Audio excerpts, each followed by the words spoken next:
Boop, boo. I thought Hello. you were doing the Major League Baseball. Do, do, do, do, do, do, No, I do, don't. do. Hello. Hello. Hello. Hello. What is going on? You know what's going on? Snakes and Stogies, episode 118. That's what's going on. 118. Oh, man. But not just only is it episode 118, it's episode 118 brought to you by BlackBoxCages.com. Cages, racks, you need it. They got it. I really need you to get your slider set up so I can get pictures because we need it for social media. I know. You're the only one that has it. And then I feel bad. I'm sorry. Puget Sound Pythons. Oh, why am I pointing behind me? Good Lord. I can never get this right. Okay. All right. Yeah. Facebook, Instagram, check them out. They've I think they're pretty far into breeding season with some stuff. 100%. I believe. So be on the lookout for anything they got for sale. They're awesome people here. Dude, those new supporting the Herpetoculture Network. Those new display things for their show, the display cases. Yeah. Dude, if they get those, that's fucking cool, man. That's some snazzy stuff. Absolutely. Puget Sound. Right on. The fine people of the Pacific Northwest. So we're joined by two very unique individuals. Snakes and Stogies is proud to present Bob and Mike from the Albuquerque. Well, let me rephrase that. The American International Reptile Museum. Did I say that correctly? Almost. Rattlesnake Museum. Not Reptile. Rattlesnake. Oh, excuse me. Forgive me. Okay. Well, So, Bob and Mike, welcome to the show. Thank you. Thanks for having us. It's been an honor to get to know you guys, and episode 118. That's awesome. That's huge. same as my age. I don't want to say. Man. Hey. So before we get into the thick of it, as they say, Justin, what's new on your front, brother? Finally got eggs from the Ladies Island female corn. Excellent. I was starting to get a little concerned, but so she dropped 13. They all look perfect. So Excellent. Those are in the incubator. Gave her a meal today. She she didn't look bad at all after laying. That's one of the reasons I didn't feed her a ton going into breeding her, because she was already pretty hefty. She's very sausage-like. So I figured once she laid, she kind of be back to like where she probably should have been. Sure. So she's looking good. I put a meal in her and just waiting on some other stuff to drop now. The Dion's looks like she's about to explode. I have a feeling it's going to be a pretty big clutch, which would be cool. What's the average? With those, it seemed like it was kind of a pretty big range, if I'm not mistaken. I think it was anywhere between like 3 and 12 or something like that, but I feel like it might have been a higher number too. I have to double check, but she's an older girl, so I'm kind of glad that she's able to get some more progeny from her, because I don't know how much longer she'll before she gets retired as far as a breeder goes. But those are going to be interesting because they hold on to the eggs for a really long time, then they drop them. Eggs hatch after like a month in the incubator, so Nice. it's a little different. Do you do the eggs at a cooler temperature because they are a cooler species, or no? Yeah, but I mean, I have the incubator set at 80. I just went ahead and split the difference because I had it at like 82 with a 78 night drop. I just said, let's just keep it a constant 80 and be done with it. So Yeah, man. Female Jansen I shed, so Sweet. there's a possibility. It's not for sure that it's a prelay. I don't know. We'll see. I had them out yesterday. I did a deep clean on the cage, so that was like my once every 6 month look at them, because I never see them, and get to check out on them and see where they're at. Did you palpate her at all, or no? I didn't. She was getting pretty pissed off with me, so I left her be. I put her back in and let it ride. So all right, fair enough. I don't know. She started to like come back at me, and she was doing the Ganyasoma thing where they puff up, and she was ready to throw. So I just put her back and called it. And I was like, you know what? I don't like doing this to you. If you lay, you lay. It's all good. Whatever. So, yeah, just some corns right now and some other stuff in the works that I've talked about previously. So, Good stuff. I am smoking a Blackbird Cigar Company Crow this Nice. evening. Been on kind of a Blackbird kick lately. They do really good stuff. This is the San Andreas Maduro wrapper. It's good, man. They And got I have good band. my trusty bang, you know. Oh, a timeless classic. Yeah, dude, their marketing, like as far as packaging and stuff, is like there's no one else doing it, and I think that's a big part of their success. Is like you see all the brightly colored boxes and stuff on the shelf, and it just you can't help but notice it. You know, Yeah, man. They've got all the different colors, and each one has its own sort of, I don't know, personality in a sense. Like when you look at it, and it's That's just literally cool. And what I was it's going nice with. to see. Yeah, and they're really taking off too. I mean, we get in new brands and we usually get a little cautious putting them on the shelf because usually there's like an initial like wave of interest, and then it peaks and then it just dies down and that brand just stops selling. That's like everybody tries it, they have their opinion of it, and then it just kind of disappears. But these guys have actually been selling really steady for us, like surprisingly for a new brand for us. So that's really refreshing, and I mean we're sticking with them, which is another big thing. Like, if they're doing well enough to where we end up placing a third order or a fourth order, like that's good. That's doing really well. So sure.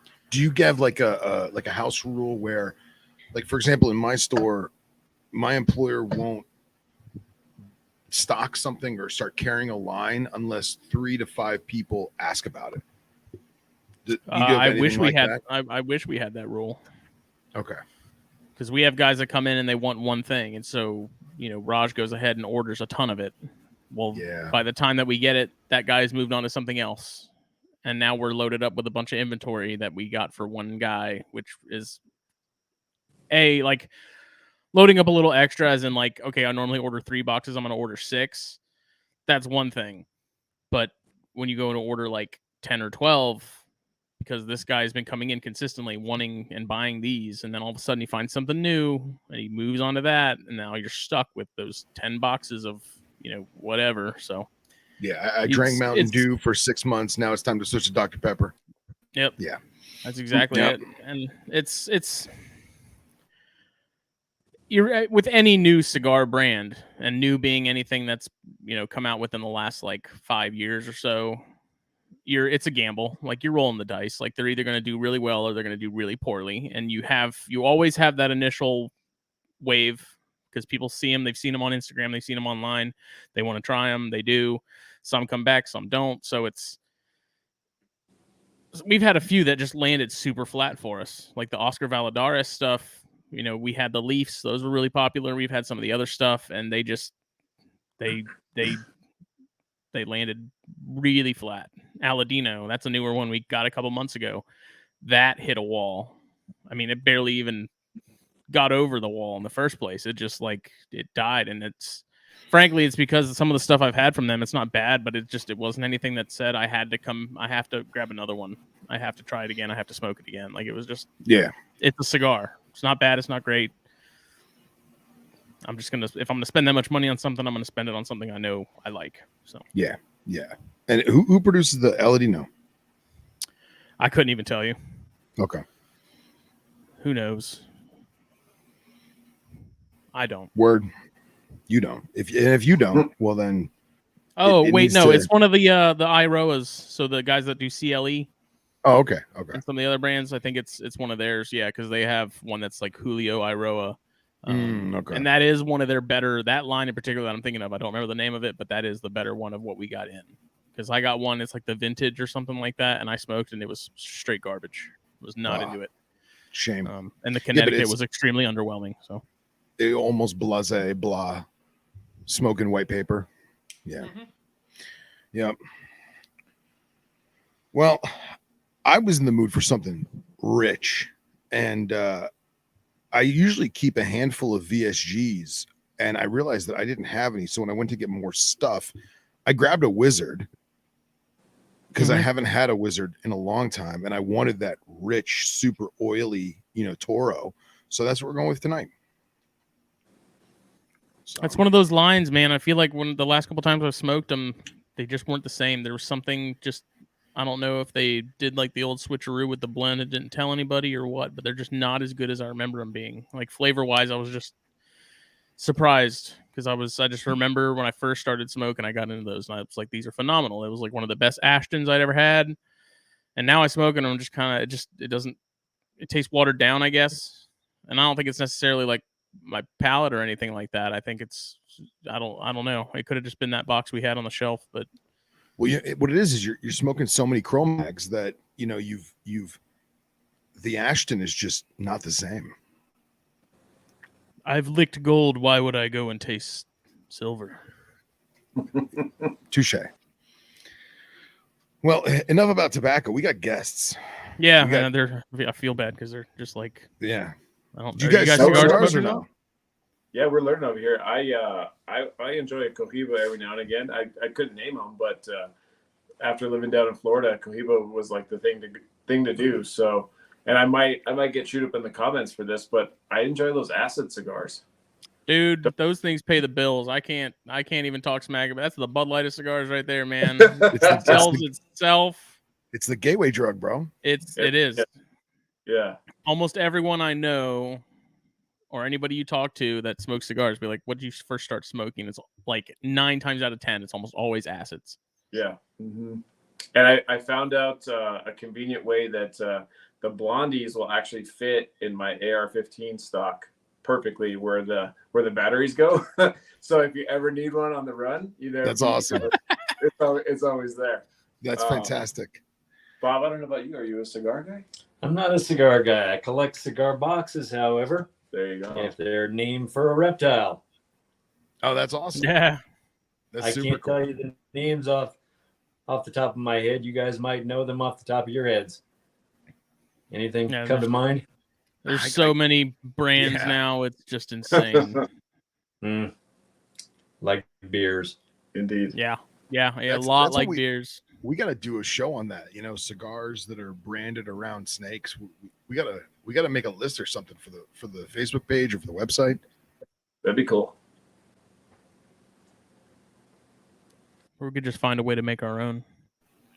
The Snakes and Stogies exclusive Stogie. I've been told it only costs about $5,000 to start a cigar brand. Really?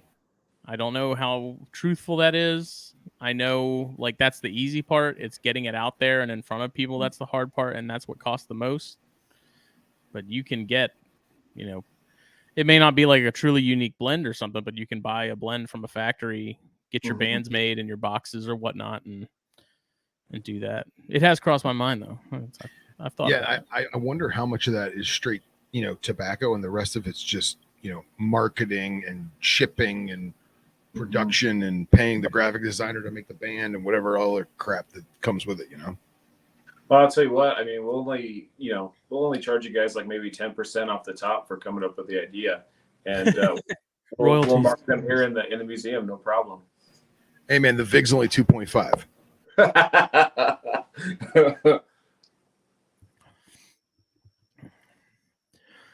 Oh, yeah. So I got this crow, and then I got a what's it called? I don't remember the name of it. They're all named after a bird, which is kind of a cool thing. If you're into that. If you're into that kind of thing. This is the Coco, which is a Criollo wrapper, which is probably my favorite out of what they do because you don't see Criollo wrappers a lot. Yeah, you are a fan of them. Criollo and Corojo, that's where it's at. So let's get into snakes, man. Why don't you guys introduce yourselves better than we could have, and give us a little rundown about what you guys do and a little bit about the museum, and we'll go from there. Sounds good. Bob, you want to go first? Sure. I'm Bob Myers. I run the Rattlesnake Museum in Albuquerque, New Mexico, and have done that since 1990. I was called Vintage just before we went on air, but I'm okay. And we see a lot of people. We teach a lot of people. And I feel that's an important part of herpetology, getting the word out. We house a large collection of rattlesnake species here, 34 at the moment. species and subspecies. Wow. And quite a few other reptiles and amphibians, most tied into the rattlesnake subject one way or another. The Gila monster for its venom, king snakes for their interest in rattlesnakes as food, snakes that imitate rattlesnakes, shaking the tail, making a hissing sound that sounds rattle-like, these kind of things. We have some arachnids, scorpions, and spiders for their venom. We also compare bee venom to snake venom here. And Mike, You want me to follow that? Yeah. My name is Mike Armijo. I've been a patron of the museum for a little while. I've always lived in Albuquerque, and I've always wanted to come here for the years and years that I've been interested in snakes. And I finally was able to connect with Bob recently and help him out getting the social media aspect off the ground and getting involved with the 21st century, as I call it. Yeah, being a snake keeper and a snake appreciator and advocate, it's only, it only makes sense to come down and be able to help Bob get the message out there to so many more folks that either haven't been to the museum yet or have heard about it and want to learn more. Just anything we can do to get the message out there, get the education across, and just help these snakes kind of live. We live in an area that's pretty popular for some of these species, and not a lot of locals don't know enough, I think. So, anything we can do to kind of to push the message and push their learning curve and be able to expose people to the positives of these animals is awesome, a big. Yeah, so I've been in IT for a while, and I'm like, hey, you know what? Why don't I just combine both passions and help Bob here and like I said, spread the word. he has been a big help. We conned him into helping us clean cages yesterday. Oh, man. I don't know if he was ready for that. Nice. It was. I mean, That's how they get you. Yeah, exactly. I was gonna say I'm used to cleaning cages at home, but man, when you got to clean somebody else's, it's like, the spotlight's on you. But I think I did all right. I think I did all right. Nice. That's great. And I love how you guys have live animals, and it's still a museum, because I think so many people hear the word museum and they think of ancient stuff and they think of historical artifacts and they think of taxidermy, but you guys have everything alive, and it's the same concept. It's a museum. It really is. The displays and everything, but it's alive, and I think that's a great thing. Right, half the museum are the living specimens, and I think that draws people in. But they're surprised to find out that we have artwork and artifacts, all reptile related. So even the kids get into it. Some collectibles and some surprises. People come in and they are pleasantly surprised. I think they usually leave with a smile on their face. Right now we have a Steve Irwin memorial for those 20 and older. I find under 20 years old, they don't have a good memory of Steve Irwin. Yeah. We've got right now on exhibit an original John Audubon, the only rattlesnake watercolor that he did. A set of glassware that was designed in the 1960s, all reptilian. And so people that come in just for the snakes are surprised and pleased that there's a lot more than that here. Yeah, man, that's fantastic. Yeah, we feel the groove with not only the educational aspect, but then Bob has an amazing gift shop set up in the front. So we're kind of in a more touristy style area, and a lot of people they tend to kind of gravitate to this part of town so they can get a bit of not only New Mexico but Albuquerque history, and then we have the museum. They can check out the specimens and that type of thing, but then also get like the gift shop experience for the more, I guess you could say in a way, reptilian side of things. Even with kind of going with the theme of everything. So it's well rounded for sure. I want to go just for the gift shop, man. The pictures are awesome. I was going to say, Bob and I have been talking. We're going to be doing some giveaways here shortly for some Rattlesnake Museum gear. So like shirts, hats, some coffee mugs, stickers, a few different things. So keep an eye out for that. That should be happening pretty shortly. So we'll keep you guys posted for sure. Awesome. Yeah, that's awesome. We try and do as much charity stuff as we can. That's snake related and conservation related, and we work. Our major organization that we do a lot of stuff with is the Escapulus Snakebite Foundation, which does snake bite treatment and education in most parts of Africa as well as worldwide. So we'll definitely link up with you guys and do some charity stuff in the future. And we have some pretty serious raffles in the works coming up here soon. Okay. I'm hoping within the next couple of days actually to kick off the first one. So okay, we can talk about that at the end of the show, Phil, if you want to get into that later when we're wrapping up. We can absolutely go over that. Absolutely. So.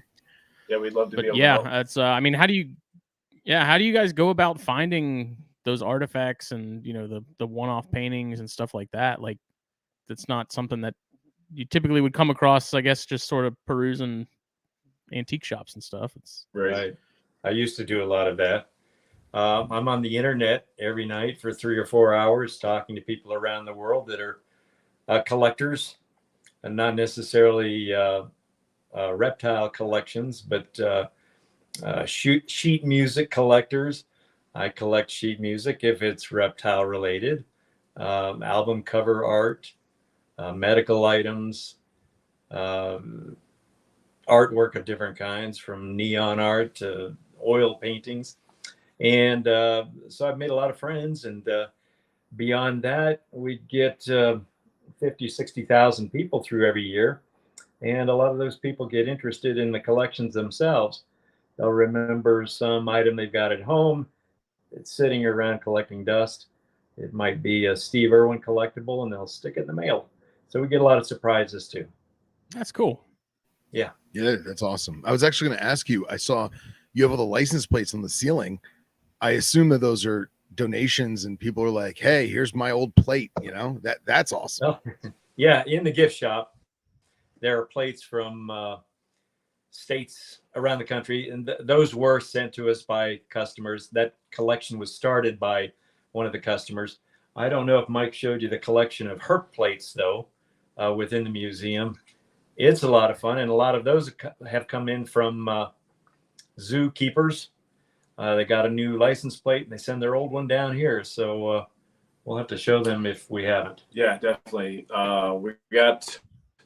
We have a lot of content, I will say. We've barely scratched the surface with Instagram. The plan is to potentially take over Twitter as well. YouTube. No. Musk just did that. Oh, I know. Yeah, that's good. Scratch that. No, we're also planning. The YouTube channel has already been created, so content will be coming shortly for that as well. So keep an eye out. I'll keep you guys posted for that also. So yeah, like I said, we're trying to take over and just get as much content to as many folks as possible. Also with the Patreon in the works as well. That way, those funds can provide some behind the scenes footage, kind of give everyone a little bit more detailed look at a few different things, but then also have that, be able to support the animals in the museum that much further. But yeah, I mean, you name it, Bob has it. And if not, he knows somebody that does, and it's probably in the mail as we speak, kind of thing. So it's, for me, it's cool to see, because again, being a herpetology guy, it's like, you kind of keep an eye out for that, because most people, they don't, and when you see stuff that you recognize, or you've seen maybe as a kid, and then Bob's like, he's just as excited as when we saw it for the first time. It's cool to see that. So kind of keeps the thing going. And then my daughter, she's 8, so like I'm teaching her on a daily basis, how to do this, how to take care of this, what the passion is regarding different aspects of it. And even now, she's kind of picking up. Oh, check that out! I think Mr. Bob has one of those. So it's cool to see for sure. I have that old Rattlesnake Ashtray that I used to use all the time. I should send out. That's still here. It's just buried under some stuff on the shelf over there behind the TV. buried under ash. Right, the old ceramic cow No, pie. I think this one was actually a living rattlesnake at one point, and it is. Oh, I forget. It's from Texas somewhere. I don't know. My uncle found it and gave it to me, and I used it for a little while, and then it just took up too much space and was too much. So Well, we appreciate it. I'm sure there's all kinds of stuff I'm sure I could dig up. I got one of the first like nest boxes that Eugene Bassett used for breeding green tree pythons that I won in one of the Carpet Fest auctions a couple years ago. That just sits in my garage that I cherish. Drives my wife crazy because it's just a wooden box. She's like, "Why are you keeping this?" I was like, "You don't understand. There's It's herp history, man. exactly It's herp history. We you can't just get rid of it." right. We kind of got put on the map on national television for a little bit there. I don't know if you guys recall Craig Ferguson and his infamous coffee mug that he would have on his desk, and it seemed like every guest would be just shocked by what it was, and it was a coiled up rattlesnake, pretty sizable, and he's actually a somewhat frequent guest into the museum. He comes in here when he's in town. So yeah, he was always. It was cool because he was always kind of giving us a plug, because these world famous actors would be like, "Where did you get that come from?" Mm-hmm. And he would plug the museum, and I'm not even going to try to do his accent, but it was cool because even those folks, with Albuquerque being a film town nowadays, it would be enough for them to like, "Oh, hey, that's a thing. Let's go check it out." So. We're definitely appreciative of him and all of his crazy talents and humor. So, but yeah, we have his actual mug on display in the museum as well, so you can come and check that out. Which is, for me, it's great because, like I said, I used to love watching that guy. So That's cool, man. That started. One of the gals was doing a TV show here in town. She was going to be a guest on his show, and knew he was a fan of the Rattlesnake Museum. So she came in the day before she went to California, bought T-shirts and ball caps and all kinds of memorabilia, and that big rattlesnake mug. And he made such a big deal about it, smashing his old mug. And he kept the new mug on his desk all the time. His guests would question that. And we did get a lot of free commercials. It was great. We sold a lot of those mugs too. That's awesome. And That's for good. whatever it's worth, if anybody's listening and interested, we don't have them right now. Another death due to COVID. Oh, I'm sure we'll get more in the future. I'm sure. That's awesome, man. I'm hoping so. We're working on it. That's super cool. Super cool. So the animals that you guys have on display, is there any regulations because of the New Mexico natives, or how does that work? There are. We have a special permit to show venomous animals to start with, and some of the protected species, like the Gila monster. Mm-hmm. We work closely with Game and Fish, which helps a lot, and we do some work for them, like rescues of snakes and other reptiles they'd rather not, cobras and crocodilians, that kind of thing. Oh, there's that mug. Yeah, I see it on the screen. that's pretty cool. We do have the original mug back here. When his show was coming to a close, I called him and explained to him that we got a lot of his fans into the museum, and wouldn't it be fun to display that mug here at the museum? He thought that was a good idea. He sent that mug, and there was another mug being used by Jeff Peterson, his skeleton co-host, and he sent a bunch of his TV show T-shirts and ball caps, return the favor, and pictures of himself with the mug. So it's a nice collection, and a lot of people are getting a grin when they see that collection here. That's super cool. Yeah. That's great. It's a great story. I love it. One of the things that caught my eye, and I had it for the longest time on the last 3 vehicles I owned, but Bob was putting out some Rattlesnake Museum license plates for, because New Mexico doesn't require a front plate, so we could run, technically. I'm not going to say anything you wanted, but close enough to it. A fun plate in the front. Yeah, there you go. And so, like I said, I've had that thing 10 years now. And my newest truck, I don't have a mount for it, so I got one in the mail. So my plate's going back on. But it's funny, if you drive around town long enough, you'll see rattlesnakes on fronts of cars. And that was a gift from a buddy of mine that I used to play music with. He actually picked it up for me. And then shout out to my buddy Kevin. But he grabbed that for me, and I threw it on my truck, and I've had it on there ever since. And you get either surprised looks like, oh, hey, I know where that's from, or, okay, what's the story? Tell me more about it. And, I won't pass up a conversation. So I'm like, yeah, go see Bob, go down to the museum. And this is before I even had a face to the name kind of thing. And so, yeah, the snake's going back up on the new truck. Should be a matter of a couple days, and we'll be representing the museum all over again. Nice. The quintessential conversation starter. Exactly. It was. We did the plate with the logo snake. I don't know if it's visible on the screen. Just the snake, not the name. So it was a curiosity, and a lot of people were asking questions, and that was the idea. Yeah, man. That's the goal. I love it. So you said over 35 species of rattlesnake? 34. 34. Mm-hmm, mm-hmm. So yeah. I'm not going to make you rattle them all off, pun intended. Thank you. But it's funny because some of the people in the chat, they're like, what's in the yellow cage behind you? It's moving. What's in the box? Right.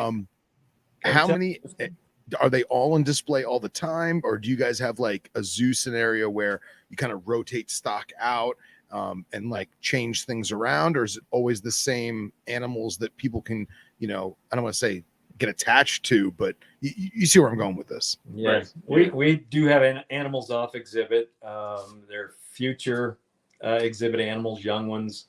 We've got retired animals off exhibit that are showing their age. We've got mates for those on exhibit, and we do rotate some of the animals out. We've got a Gila monster on exhibit right now that's about to turn 34 years old.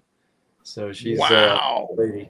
Yeah, we've got quite a few elderly animals here. That's crazy. Yeah. Do you know if she was field collected back when you could, or is she captive bred even though she's that old? She was captive bred 1988 at the San Diego Zoo. Thing's literally older than me. Not by That's much, awesome. but she is older than more than half the planet. Crazy. That's crazy to think that. That's awesome. Have you ever bred her or no? No. Okay. It's probably better off that way. Yeah, that's why she's lived so long. Yeah, exactly. Right. Yeah. She's healthy and happy, very active. Awesome. Do you guys do any breeding at all for the museum or your own personal private stuff? We do. Back in the beginning we did a lot of breeding, but it was more of a sport. And now we do breeding if there's a need for a particular species at another zoo. And we'll try to provide that if we can. We need a heads up. Right. Couple of years advance notice, but we do that. We cool some of the animals down in the winter and get them ready. That's awesome. Yeah. Do you have any coals in the fire right now, so to speak? Not to speak of. Nothing important. Fair enough. Mm-hmm. So how? Oh, sorry, good job. No, go ahead. I was about to ask another question. I got a little passion project with some Lolo pythons at the house, so that's been a fun thing to watch those guys get big, and I was able to get those guys locally, which was really cool, and watch them grow and do their thing. But maybe in the near future, might have something along the lines with them. Some of the scorpions that are on exhibit came from a close friend, the same guy that put me onto the plate. He's been doing remarkable things with a lot of arachnids. So he's been producing some great scorpions. Half of my house is full of the stuff that he's produced. So I've got some young guys. So no future projects with them, but the bugs on display. Well, minus the Desert Hairy, I guess, were produced locally as well. So just a few things, not too much. Like I said, when it's needed, more so than anything, but fun stuff nonetheless. Mike brought in some new scorpions for us. We have the next generation going. We're about to return the favor. Ready to take those home? Yeah, I brought in some androgynous fat tail species. Yeah, we just had a whole episode last week all about. We were talking about scorpions for the entire 2.5 hours, man. That's awesome. Yeah, that's great. So I had picked up basically a collection from somebody that was getting out of the hobby, and I still have. I think I have 3 Australias and then 1 hectomorph at the house. And then Bob ended up with a pair of normal Australis. And then I've got more Deathstalkers than I know what to do with. Which I mean, I've always had that problem. And then, I get rid of them and then somehow they come back. So yeah, I've got those guys, but I can't convince Bob to take the Deathstalkers from me, but maybe one of these days we'll see what happens.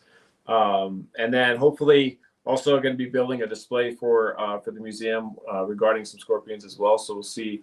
Again, keep you guys posted with that information and let you know what's the status is with that. But I'll have to watch that episode and see what you guys are chatting about, because that's kind of my wheelhouse at the moment. Is just playing with bugs. Yeah, I mean, I had a hardcore phase where I was keeping almost nothing but scorpions and tarantulas. Like Phil's always had something or another, it sounds like, and he sent me an androgynous as a housewarming present. That's not too bad. He sent me a bicolor. He told me what one was going to be.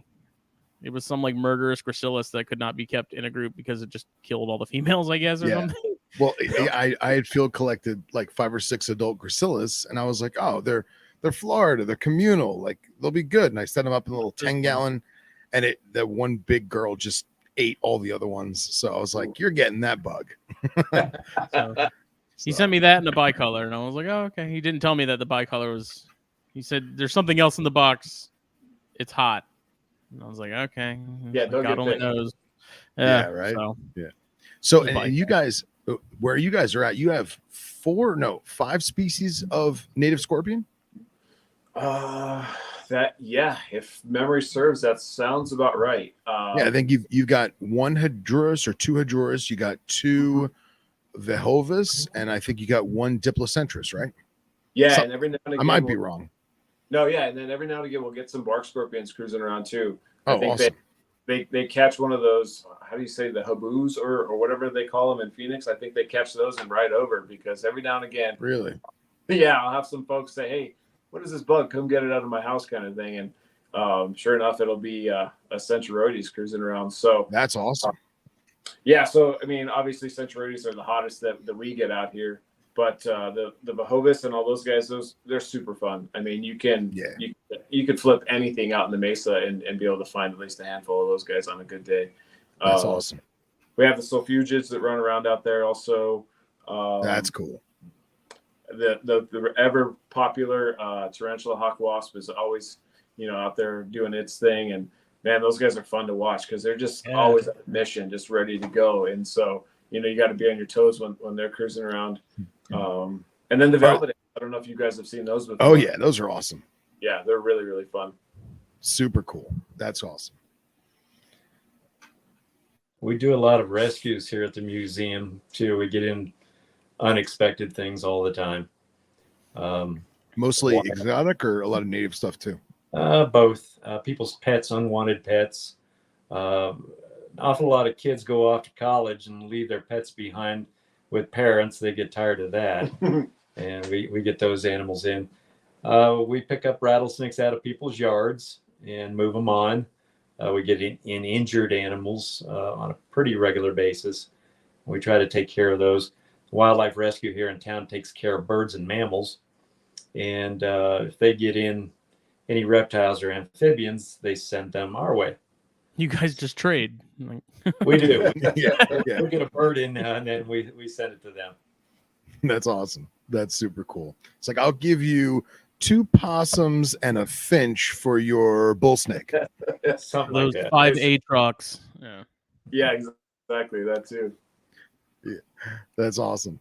That's super So how cool. difficult was it? I'm sure it's probably changed, but I mean, in the beginning, because like New Mexico in general is in terms of like native wildlife and stuff, it's fairly strict in terms of like messing with stuff and collecting. And has it always been that way, or was Not that as a big strict as hurdle? Arizona, but yeah, some things are hands off. There are limits as to the number of some animals you can pick up for the pet trade. Yeah, a few that are totally hands off. We get Gila monsters in New Mexico, the mottled rock rattlesnake, the narrow-headed garter. A few others are hands off for most people. And then I think hots in the city limits, including native species, are definitely a no-no. You got to keep an eye out for that stuff. You can get a permit for these things. Yeah, which there's been a lot of progress with that. One of the first times, actually, and I don't know if I've ever told you this, but the first time I stepped foot in the museum was for a meeting regarding the CITES list and how everything was going to be classified and how the state was going to handle things. And the big reps were in here, and they did a little presentation, and it was an interesting group because there was a lot of people, a lot of passionate folks, number one, but there was a lot of people that were, on one side of the coin or the other, and it was an interesting kind of conversation to have. But yeah, that was literally the first time I've ever walked in here, and I mean that was a good number of years ago. But yeah, city limits are definitely a big piece of the pie when it comes to what people want to keep. Yeah, I know. I have a friend that lives out in your neck of the woods, and he's not a snake guy at all. But he had looked up, your local laws, and he had texted me. He's like, "Dude, I don't think you can touch anything out here." So obviously, that's not completely false, but yeah, it's very interesting to always know that the district, the county, the city, the borough, it's always got its own niche set of laws and rules. But it's awesome that you guys have the ability to do all that you do in city. Yeah, I think that lends towards the educational aspect is, of course. Hey, Definitely. you can't just go to somebody's house or just, cruise around out in the mesa and, hey, what does this do? Will this thing hurt me kind of thing? Come in here, we'll teach you everything you want to know. And then some. Don't get me wrong, field herping is a blast.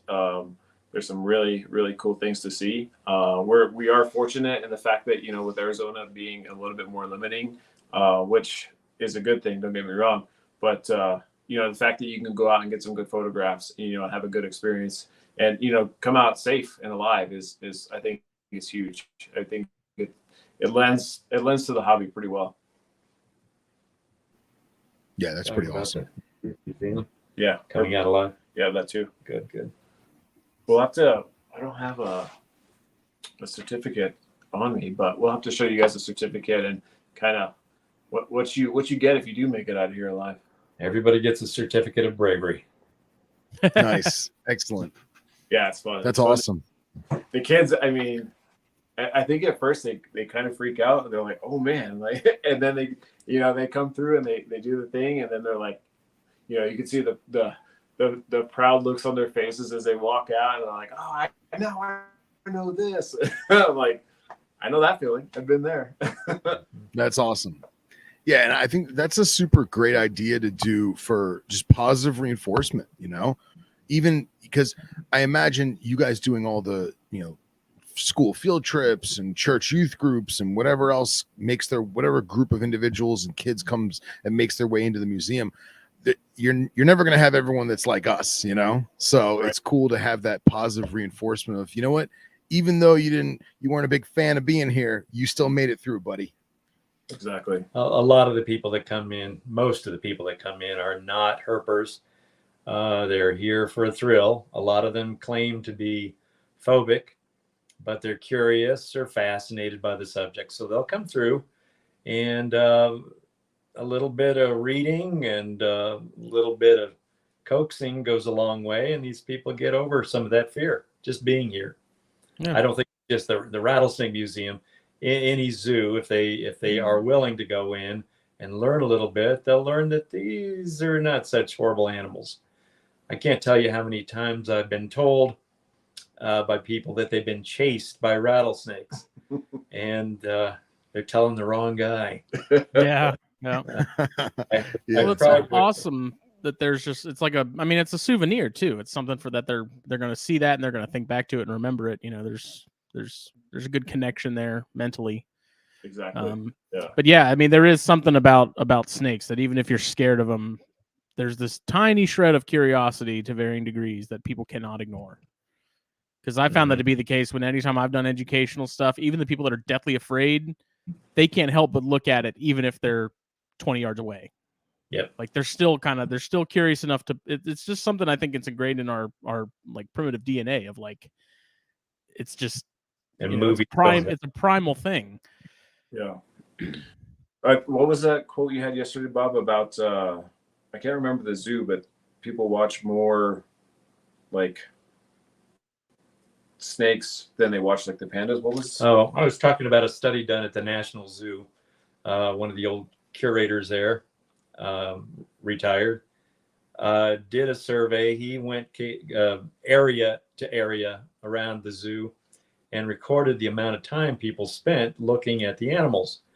And he discovered more people would watch a sedentary anaconda in the reptile house than the panda bears, which is interesting. We think panda bears are the ultimate zoo animal, and yet people spent more time in the reptile house. So it's interesting. I think it's that awesome curiosity, the fascination, and that fear to a certain extent. I always compare it to riding a roller coaster for me. I'm scared to death of them, and I get on them anyway. Right. I was able to speak to a lady that was leaving the museum last weekend, and she walked in a little apprehensive. She was with her husband, and they were from out of state.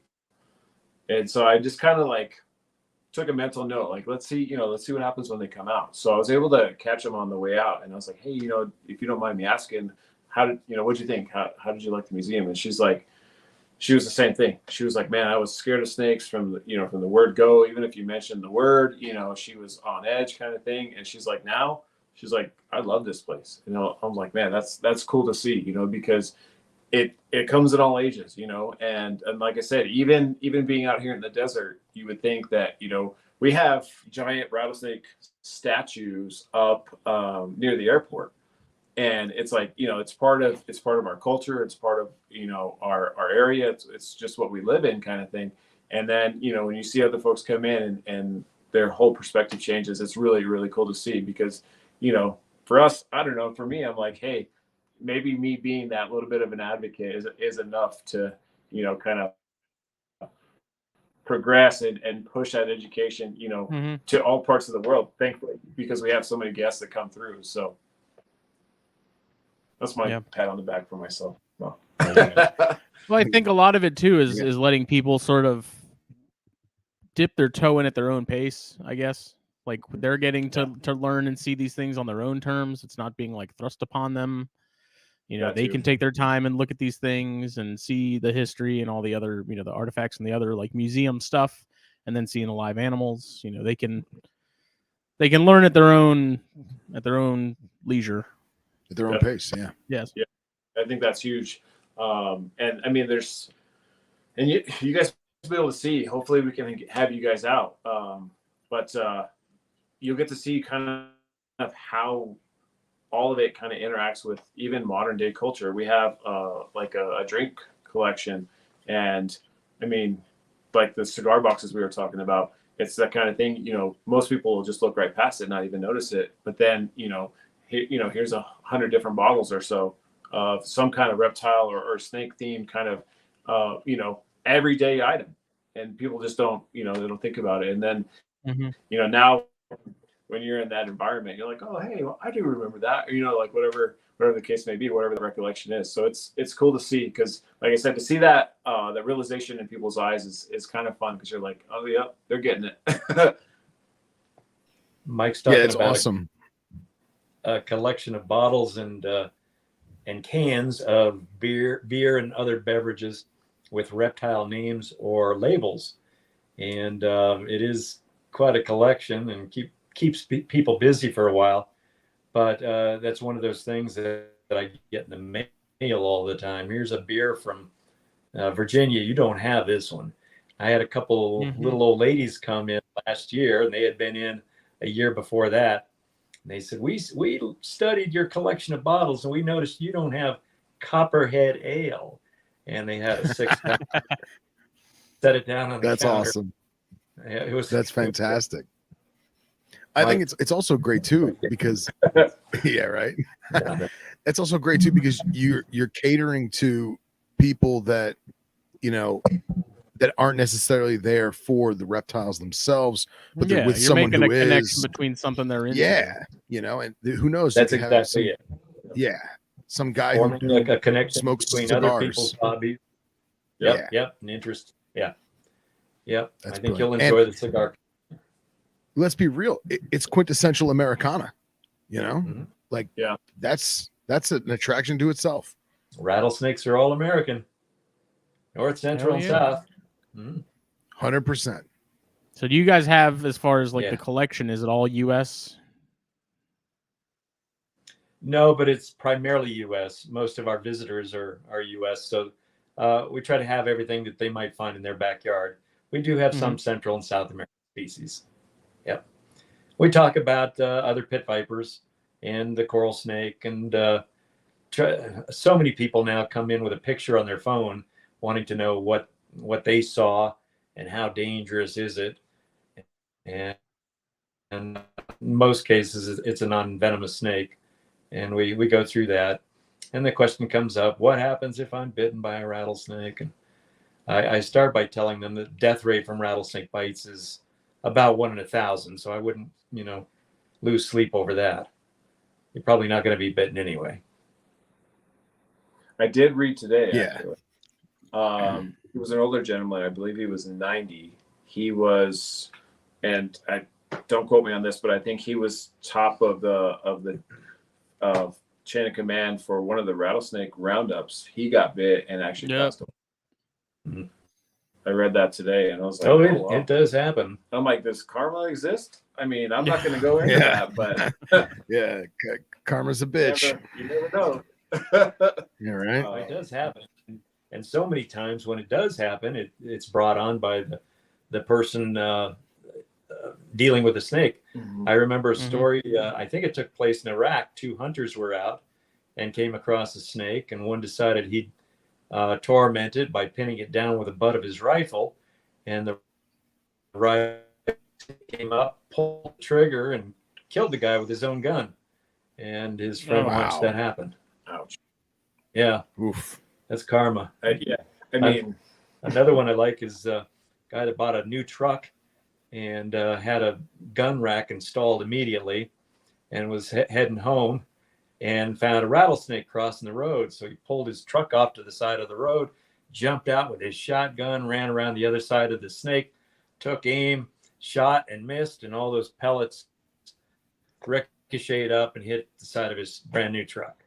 Oh, that's a story. Yeah. Yes. Yeah. Right. Not a Darwin Award, but close enough. Yeah. Nobody died, Poetic justice, including the snake. Poetic justice. Yeah. And do you have any involvement in terms of like anybody that gets bit locally? Like, are you guys a point of like reference for law enforcement or hospitals? Sometimes. Yeah. And I'd visit snake bite victims at the hospital. They'd even give me a call, and I'd do a little interview. So I have a lot of those. And I learned through my experience that bit about most snake bite victims being young drunk males is not necessarily true. I interviewed a lot of women, a lot of kids. The most unusual bite I visited was a young Navajo boy who had been bitten. He was in the room alone, bouncing on his bed when I walked in, but his head was swollen round like a soccer ball, and the fang marks from the snake were right between his eyes. Oh. And I talked to him for a while. He told his parents one story, keep out of trouble. He told me he had picked the snake up, a young prairie rattlesnake, and held it up to his face for a good close look. It's like the worst species to do that. Yeah, one of the worst. Yeah. That's incredible. These things are just so temperamental. Oh, incredible. They don't like to be picked up. Yeah. They don't like to be kissed. No. Yeah, right? Wow. Well, gentlemen, what are we looking at in the background there? Yeah, so this is just a small section. We're kind of in the back corner of the furthermost room. In the far corner, I guess, let me see here. These two are the Cerastes species, so some horned species. In this, we have a Panamint and a speckled. And actually, that's a pretty cool shot, Bob. I don't know if you've seen him on what he's doing. We have a melanistic Aatrox on the bottom here. Oh, cool. My top shoulder. A Southern Pacific on top. You have a Northern Pacific on top over. Let's see. I'm going the completely wrong way. Man. Yeah, it's like inverted. It's weird. Yeah, it's backwards. We struggle with it every week. Every week. An albino Aatrox just below that guy. So, like I said, this is just a small corner. I don't know if this is going to totally mess up everything, but then I've got a few other displays over here behind me. And like I said, this is just the back corner. I can recite the snakes down that line. So a Hopi, prairie rattlesnake, an Arizona black, midget faded. Wow. A South American rattlesnake, a tiger rattlesnake. What do we That's have? fantastic. Great Basin. It just keeps going.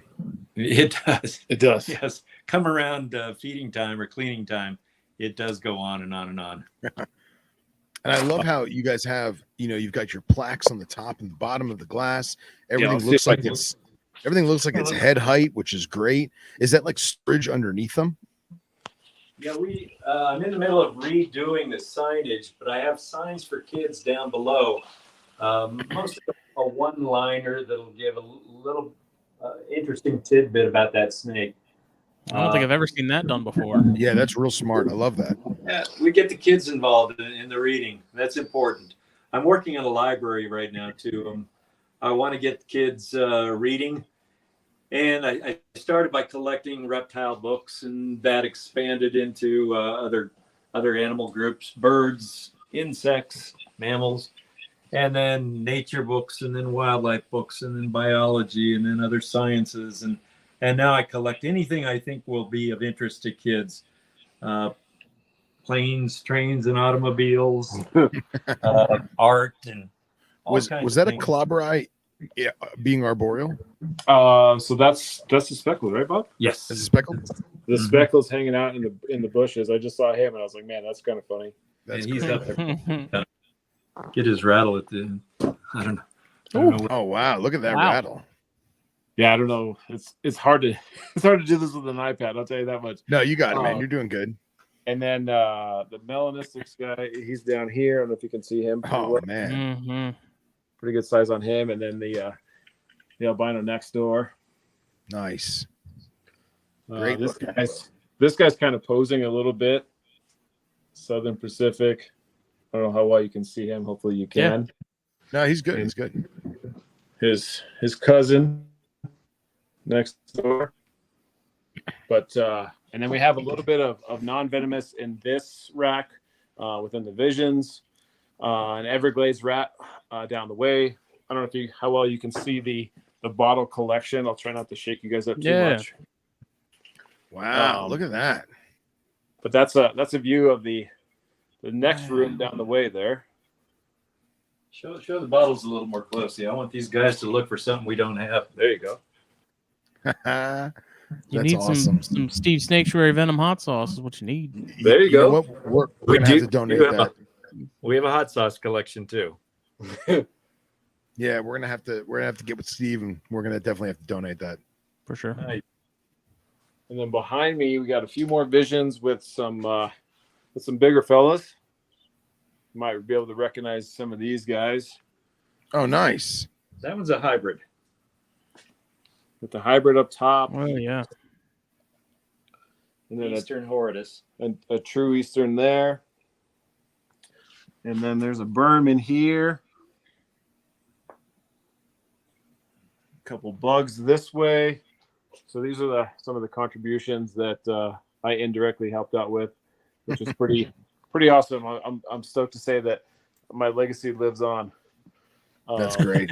A lot of the bee things behind you there, Mike, are donated. Oh yeah, we'll definitely show those guys. So a few more visions with a few more snakes on this side, and then if we spin around a little bit, here's the bee wall. That's awesome. A few things, really cool things in there, honestly. And then some more local guys that you can find. Another hybrid. This guy's always out and about it. I enjoy watching him. That's an Aatrox varidis, a Western Diamondback gray rattlesnake hybrid. Wow. That's cool. This guy's pretty deep in the blue, and I don't know how well I'm going to be able to get him. He's back in the corner there. That's a patternless Aatrox, Western Diamondback. I'm so used to talking to tourists. I never know who I'm talking to. No, you can speak scientific to our crowd. We're cool with it. Oh, we got a little bit of an action shot from the big boy. Nice. I miss my Aatrox. I don't.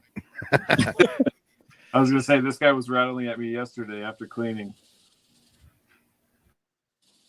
I enjoyed it. It was a fun snake to have. It was definitely neurotic, to say the least. I don't know how well I can get this guy, but a phonopelma. What's the? Yes, indeed it is. Good eye, sir. And then we have some more drinks here. Oh wow, that's Seal crazy. those. We could have quite a party here someday. Yeah, I was gonna Jones. that's awesome. say, vinegar species hanging out. I don't know how King well Cobra malt liquor. Yeah, that's you got to have that if you're gonna have the collection. Gotta have that. Go this one, Jones. That's my favorite. Which one? Can you read the Jones soda with the snake sign? Barely. What's it say? Strike? Let's see. And I can't tell where you're. Stogie. Good Am I Lord, in remember- Stogie bottle? It's hard to tell. I used to drink Sobe all the time. Yeah. Oh yeah. That's hilarious. Whatever happened to Sobe? I don't I know. think they went under, man. Ah, what a shame. They're the best bottles. The sign says, "Please break for snakes." Oh, that's great. That's great. Cane soda. Good stuff. Some of the Native American art. Oh wow, look at all that. All of these kachinas are reptile related, with the exception of a spider woman and a bumblebee kachina. Some of your watchers may know about the kachina dolls. They're a big deal here in New Mexico. Most of them are Hopi made or Zuni Indian made, but the Navajos have gotten in on it. These are all Hopi, done by one man over a 25-year period. Wow. If you look close, you can see snake designs. Yeah. To each one. There to the right is the bumblebee. Next is the spider woman. To the left of that is the lizard kachina. The green one is a frog kachina. And then the turtle kachina on the far left. We are still here. I'm just making you guys like the widescreen so people can see it. Oh yeah, I can't even see the screen, so you're good to go, man. I just, like I said, I just hope I can get everything in the shot here. Yeah, that's absolutely incredible. And this would be bad for me because I would have to do 10 laps just to make sure I got everything. Yeah. You know, there's so much stuff to see. Yeah, you're telling me. That's awesome. And let's see. We got some growlers up top, also reptile themed and such. That's fantastic. with the best one on the end there. You'll see it in a second. Hey, there it is. And Nice. then if we enter into this room, Before you get it Oh. too far away, that's right. We got to show the place. Oh, there we go. 10 months. There's a few different states. That's I like the great. horn lizard Texas one. That's awesome. Yeah, man. Yeah, really I cool. love me some horn lizards. We definitely, they're not as prevalent as they used to be, unfortunately, out here. But when you it's really, really fun, and it's an honor, I think. So yeah, we could definitely get the plates, and then like I said, if we step in here, this was almost 50-50 hots versus local non. Yeah, roughly. My friend, so I had the honor of cleaning this cage. She's in the back there. I don't know how well. Let's see. I'm gonna transition just a little bit. She's hanging out in the corner here. I don't know if you guys can see her at all. No, it's getting kind of fuzzy. You're getting mostly sand. Am I getting sand? Maybe if I do one of these numbers. Oh, there she is. There we go. Here, pitch it down a little bit. There we go. Little Gila action. Gila sleeping action. Couple local species. Nice little king. These guys are super fun to find. And then the Steve wall. Oh wow. Milk here. Little Irwin shrine. I like it. Little Irwin shrine, definitely. Yeah. This is definitely gonna be an episode that people need to watch on YouTube. Yes, for sure. This is one of my lifer species. I've never been able to find one of these guys, but hopefully this will be the year. Nice. New Mexico milk. That one's sponsored by the Herpetological Society in memory of Charlie Painter, our past state herpetologist. Big Very name cool. here. Big name out here. Yep. A few more cages go into the front room, the front experience. And then we have an arboreal species that's not arboreal right now, but there's a green tree python in there. Hey. Mojave kind of hanging out. And then this guy, which, man, such a stunning animal. Is that a Ruber? Indeed. Yes. Nice. Show the plate in here. I was going to mention, we do get a lot of New Mexicans in here, of course. And so we put a New Mexico license plate up, an old one, in the enclosures of species that can be found in our state. That's a good idea. That's great. That's fantastic. A giraffe's cool because everyone needs one. Yeah, why not? Why not, right? Bob, tell us more about these guys. Okay, this is a lot of Native American artwork. The small stone carvings are they do a lot of different animals, mostly southwestern animals because they're done by primarily the Zuni Indians on the west side of New Mexico. If you look close, you can see rattlesnakes. You can see some non-venomous snakes. Gila monsters right in the middle. Those are very unusual. The lumpy, bumpy ones. And these are some pretty well done fetishes. A lot of people collect fetishes. They'll try to get different animals, deer, beavers, even spiders and bats. We concentrate on the reptiles, of course. There's some pottery, Native American pottery, some basketry down on the bottom, some other kachinas, some miniature kachinas coming up there. I can't see what your focus think of. The striped guy. Oh, okay. That's awesome. So much detail in such a tiny little sculpture. Yeah, that's wild. These things are an inch tall. This is Aboriginal artwork from Australia. That was sent to us by a lady living in Brisbane. She is a a huge rattlesnake fan living on the wrong continent. She and I talked off and on for 10 years before she finally made it up to visit. And we put her to work for 2 months. She's done volunteer work a couple of times, and she's a lot of fun. She is a wonderful gal, but she brought that painting with her one time. We do collect movie posters too. We've got a large collection, but they take up a lot of room. So we're looking for a bigger building. This is one of my favorites. It's so dramatic. From 1934. Wow. Beyond Bengal. I tell the kids that's me. That's awesome. And they believe him. Of course. And then we have these guys. We don't have live horned lizards here at the Rattlesnake Museum, but we've got a detailed sculpture of all 14 species. That's awesome. Cool. That's super cool. These guys are some of my favorites for sure. They're so well done. They're cast the computer and I kind of want that in my house. Right? Yeah.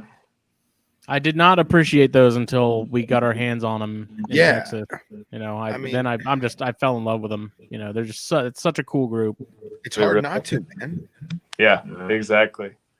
And then moving into this section, it's a little bit more of, how do you want to describe it, Bob? Well, there's different collections here. There's snake oils, which are That's awesome. fake medicines. That's fantastic. That right there, that's the seller right there.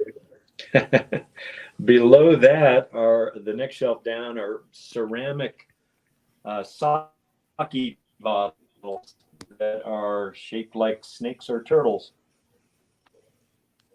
That's cool. Not real common. And down below that are bottles of habusaki, the snake wine. If you notice, there are real snakes embalmed in a bottle of liquor. That's crazy. Have you ever actually drank the habusaki? No, I've heard stories that turned me away. Yeah, same here. Same here. I did take a whiff of one. It smelled like a dead snake in a bottle of alcohol. Yeah. This in the middle is the snake and skull. A lot of people call it a humidor, but it's actually was used to store opium. In this country, they might use it as a humidor. But my dad bought that piece when he was 5 years old in California. He saw it in an antique store and fell in love with it. And I think he told me it cost him $5, but he had to pay that over time, making a nickel a week for allowance. It took him a while. But he had that in his office my entire life. And when we opened the museum in 1990, he says, "You need this. You need to show this at the museum." So I've gone out of my way to look for others, and we have a collection of a little over a dozen of those. And the book to the left of that shows one of those opium casks on the cover of a book. Wow. The other bottles down there are poison bottles. Bottle collectors will take a second look here. A lot of poison bottles have ribs or little nibs on them, so that if you pick them up in the dark, you'll know you're handling poison. The next shelf up here is we try to explain the difference between poisons and venoms, and we use Snow White as a good example. She's taking an apple from the Wicked Witch, and of course it's not a venom animal; it's a poisonous animal. Apple. Poison being ingested. That's too great, man. I love this. Well, thanks. These are old. I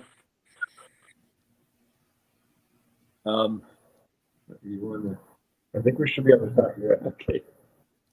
These are old snake oil bottles. These are a little rarer, less common, and more valuable. Hard to come by, but This will really stop bottle collectors in their tracks. You're looking at. That's great. I mean, what's crazy is, every single one of those bottles has its own story. Yeah, Definitely. Yeah, definitely. That's fantastic. And people are still doing it. It's just crypto related things that they're trying to Right. bottle. I was going to say it's modified a little bit, right? Yeah. This is a part of our collection of old comic books with reptile covers. Most of these are 1930s, 40s, 50s. I always ask the kids to tell me which one is their favorite. It's never the same. That's great. You got a little bit of everything, that's for sure. Behind you is this is a Remington statue called the Rattlesnake. You've probably seen that somewhere. A horse rearing up. Your finger's that? blocking the camera. Oh, I figured. How about now? Nope, still there. Let's see. This is proving to be difficult. There we go. There we go. Yeah, I've actually seen copies of that statue before. Oh, I almost lost you. An interesting story with that. I was in where was it? Philadelphia, in an antique store. They had a reproduction of that done somewhere in an Asian country, and instead of a rattlesnake at the bottom, they had a cobra. Now, Why not? The Remington Statue is called the Rattlesnake, but they didn't know what a rattlesnake was, so they put a cobra in there. Crazy. This, if you can focus in, is a rare old sewing machine from the 1850s. I don't know if you see the snake there. Yeah. Takes a minute to focus in on the snake. But somebody designed that sewing machine with a snake as part of that design. Very cool. Hey, does your iPad have the ability to flip the camera so that you're using the back camera and you guys can see the screen?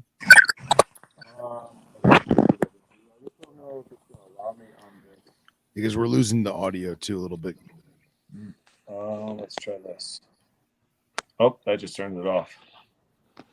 So I'm on a browser and it won't let me. Nope, that's going to shut it off. It won't actually let me flip. Okay. Maybe. No, don't worry about it. Let's see. You still getting a good shot though? Maybe I'll just do it. Yeah, like this. it's much better like that. Yeah, because I think the way you were holding it, you guys were getting a little muffled. You got a Mactans in there? Yeah, I do actually. Nice. Let's see. Where are we at? Okay, we looked at the. A quick little story when Black Widow dies here, people say, well, where do you put a new one? They say we go out on the patio and pick it up. Yeah, they're not hard to come by, that's for sure. Not out here. No, in every yard of this town. There's the famous Craig exhibit. Oh, nice. Know where you are. Can you maybe if I do this? Yeah, I'm just trying to see where is your camera over here? It's pointed straight at the mug right now. Am I covering the camera? Yes. There it is. It's on that side. So okay, I'm gonna watch you. So there's his mug. Excellent. And his mug. This mug. There's a picture of him at the front door of the museum. And then Jeff's mug. And the mug he sent back to us. The Late Show mug. That's too More cool. Native American art.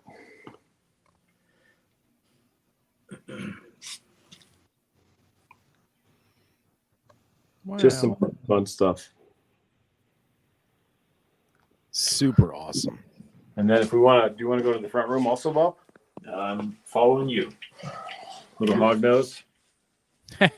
Nice. Just hanging out in the blue. A normal hog nose. That's a rare thing these days. Yeah, I was going to say. The rarest morph. The rarest more. Let's see. We have another local guy here. Yeah. Coach, Oh, nice. He's hiding his face. he came in injured. He's doing very well. He's an amazing feeder and fairly handleable. The plan was to set him free this spring, but man, he's loving it here, and we're loving having him. Yeah, right. These guys are one of my favorites. I had some of these for a while, but the Bogotofus, the Transpicos rats. Hell yeah. There it is. The Bocularis. We love us some bogeys. The Subbox are really, really fun. Let's see here. Bob mentioned these shortly. The glass collection. Mm-hmm. Yeah, all of the glasses in this case were designed by one Frenchman back in the 1960s, and they're hard to come by too, but they're sure fun for us reptile people. The newest ones that we just put on exhibit are these snake glasses. I don't know how well they are showing up. I was going to say that we might get a little bit of glare, but Yeah, we can see them. Yeah, no, they're good. Yeah. And then Let the me ask bottom- you, do you guys have any snake or reptile? say that one more time. Do you guys have any reptile related or snake related currency or coins? Yes, we do.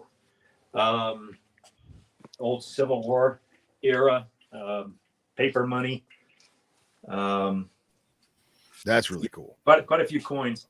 I know there's a long ways to go with that. And stamps too. I'm working on a collection of postmarks from towns with reptile names. Some Nice. still exist. There's still an Alligator, Mississippi. There is a Viper, Kentucky, but they don't have a post office, so they're not producing the postmarks anymore. But the list goes on and on. I spent a whole night, and I mean a whole night till the sun came up, going through lists, every state, all of the old towns, and compiled a list of a couple hundred towns that have or had reptile names. There was a Rattlesnake, California. There was a Rattlesnake, Ohio. I have yet to run into anybody from Ohio that has heard of that, but we've got a postmark. There was a Rattlesnake, Florida, and it was very popular to be sending mail out of. It no longer exists. It is now part of Tampa.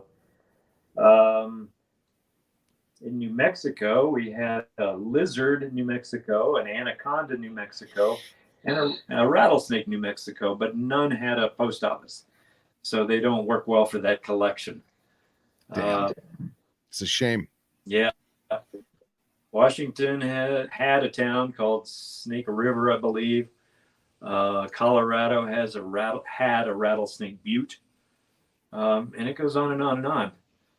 Not so many in Texas, however, which is unusual. That is kind of shocking. Yeah. Yeah. This guy. Very Coins, cool. coins and stickers are a lot of fun for our visitors. These are some of the first enclosures when you walk in, and you might recognize He's up top. this guy. If you can see him. Hopefully you can. No. What Is are we? that a pygmy? It's a young timber. Oh. Yeah, we can barely see him. I was going to say that's his favorite perch. Nice. I like the water, the water pump. That's pretty cool. Yeah, definitely. Some Melosis Monday action. I don't know if you guys were able to see that post. Oh yeah. This guy, I love watching this guy because he always looks like a sad puppy dog on that rock. His little face. Just Nice. Yeah, he Nice. just likes to hang out. He really does spend his time looking back at the visitors to the museum. I think he's fascinated by them. Yeah, waiting for that fence lizard to run by that never will. Yeah, exactly. He's like, and then on this side, we have this really incredible sculpture.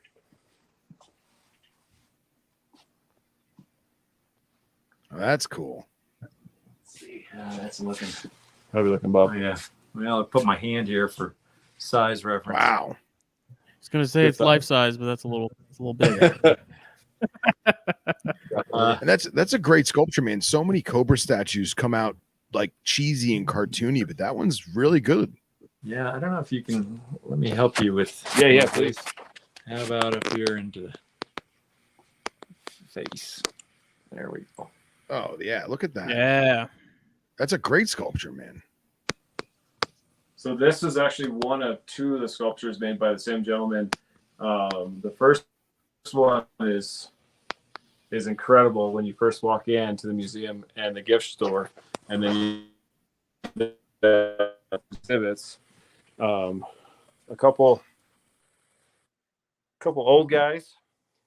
Got some crocodilian skulls. No live crocodilians here at the museum, but got a gharial skull, Nile crocodile, saltwater crocodile, an American crocodile, an American alligator. Down below where I think you're aimed right now. Can you? No, there's nothing on the screen. Oh no. Uh-oh. We're here. Technical difficulty. We're live. There we go. Oh, I see. Gharial sucus, prehistoric crocodilian. I'm hoping. And we're saving up for a sarcosuchus. And then this guy. What's the Cobra sculpture made of? It's bronze. Oh, nice. And this is AJ. The artist that did the sculptures is from Santa Fe. He is really, really good. The rattlesnake that he did, that we have on exhibit, he entered into a year-long art contest, and he took first place. So we're not the only ones that appreciate rattlesnakes. Definitely. I'm going to show the poster behind you. Oh yeah, definitely. This is the Rattlesnake Museum poster. We do sell quite a few of these. It's a reproduction of an 1850s Mexican border survey engraving. I love those old natural history illustrations. Yeah, I do too. It's incredible And how we well actually- they detail them like that back, given the time. Yeah, more than you see nowadays. Mm-hmm. And a lot of people that have been to the museum will pick up that poster. They would never have thought to hang a rattlesnake on their wall at home, but they appreciate the detail in that. I don't know if you can get closer to that, Mike. Let's see And be able to see that detail. if I can. Mhm. Wow, even the keeled aspect of them too. Right. And then we might be able to get. There it is. His tail. The vent with the split and everything, that's just wild, man. It's cool, right? And then if we take just a short little right-hand turn, get a good view of the gift shop overall. Just so much cool stuff. More plates on the ceiling, like you guys mentioned earlier. And then I'll come around this corner so you can see some more of the croc skulls. And it looks like that's actually coming through all right. Mm-hmm. Dimetrodon, the upper right, we try to explain to the kids seem to know, but adults don't know the difference between reptiles and dinosaurs, so we go through that. Kids know more about dinosaurs than I do. There are a lot more dinosaurs now than there were when I was a kid. Hey, that's how we all started, That's true. That's true. Like I said, we're going to be doing some giveaways, some shirts definitely included. I'll try not to shake you guys up too much, but I want to definitely show the big guy. Whoa. I'll get out of your way. Yeah, was not expecting that large of a statue. That's awesome. Throw your head in there, Bob, just for scale. Well, here's my hand. Here, tilt the camera up a little bit for us. Oh, There you There we go. There Wow. we go. Wow. nice. People come in, the first thing they do is put their hand down on it, and then they read this sign. Yeah. Yeah, that's classic. Get the rattle.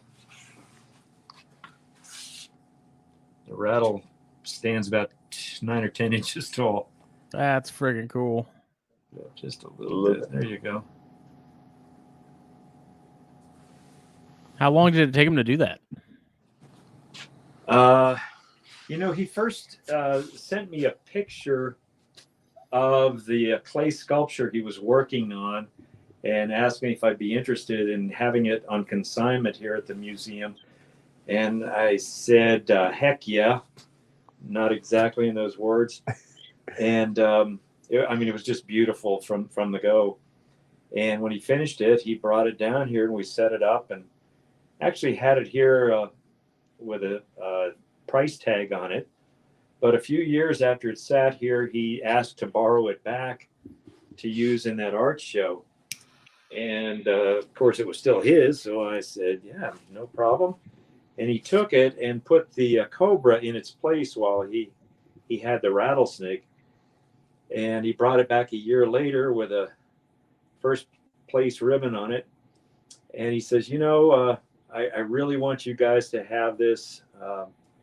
It belongs at the Rattlesnake Museum, and he offered it to us at a price that just covered the cost of the foundry cost, and we're just thrilled to have it. Yeah, that's awesome. That's what it's all about, man. That's a great It's piece. great. This is one of my favorite photos, and hopefully I can get it.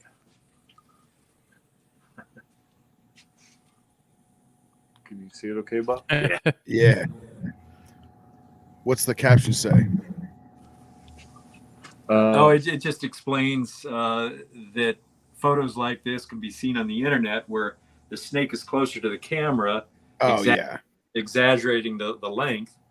Everybody looks at it. They don't read a word. They can't take their eyes off the snake. And I have to explain to them that it's on a hook.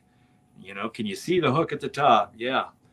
And it's towards the camera. So what looks like an 8 or 9 foot rattlesnake is actually 5.5. But I also explained to them that 5.5 feet is a big rattlesnake. I've seen an awful lot of rattlesnakes in the tens of thousands, but every other customer that comes in here has seen a longer snake than I've seen. 13, Of course. Yeah. And they're constantly chased by these snakes. Yeah. Right. But yeah, that's a little bit more of the gift shop and some more of the awesome stuff that we have. More stickers. Just you name it, we got it. Like I said, you guys were mentioning that giveaway and the charity type things. We'd be more than happy to help out and support the cause for sure. And I hope I'm not making you guys completely seasick here. No, you're good. But yeah, we appreciate that, man. That's gonna be great. It's gonna be awesome. But yeah, that's us. That's great. How man. many animals total do you guys have? Oh, I get that question all the time too. It changes from day to day with all the rescues and births and so on. But on exhibit at any one time, about 80, and nearly that many off exhibit. Wow. Yeah, that's a great collection, man. Great collection. Thank you. We're definitely proud of it. That's for sure. This guy's always out and about doing his thing. I don't know if you want to show this snake. Yeah, I definitely. think we skipped over that. I don't know. I wonder if I can get the. Well, why don't you zoom in on the snake and then show them what the rest of the statue looks like. You guys getting that one okay? Yeah.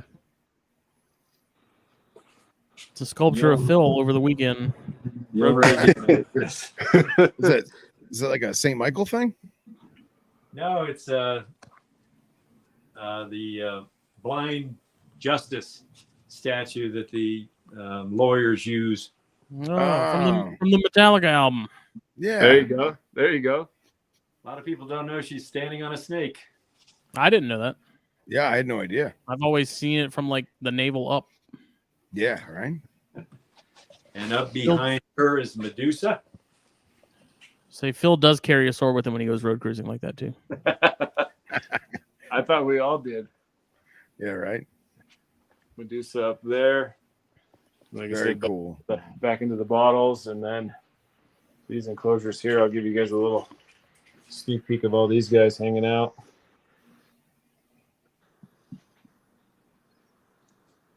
Great Basin hanging out. Oh yeah. This guy I posted yesterday, I believe. Mm-hmm.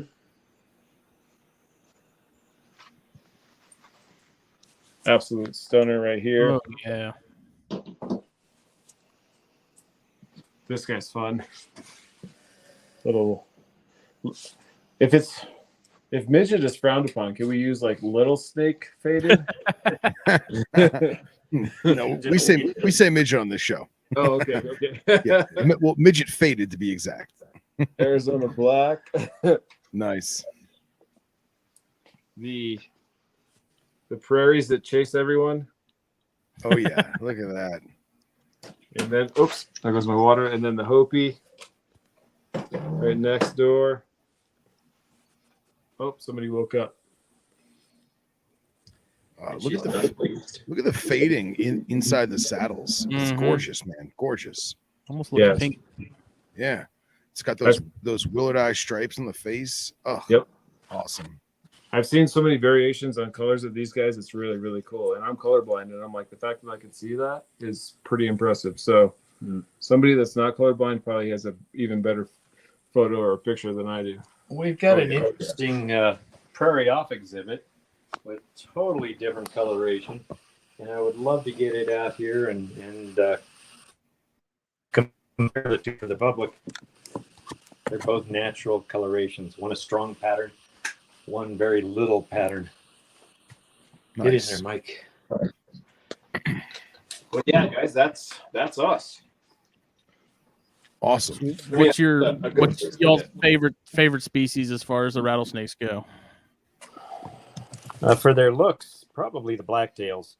I was gonna say the Molossus for me is they always take the cake. I have I don't know if people want to see me that close, but yeah, the Molossus for me are definitely one of my favorites for sure, just because man, they're just so stunning and striking. It's crazy. The Clobs definitely hold a special place in my heart also because there's so many different locality type.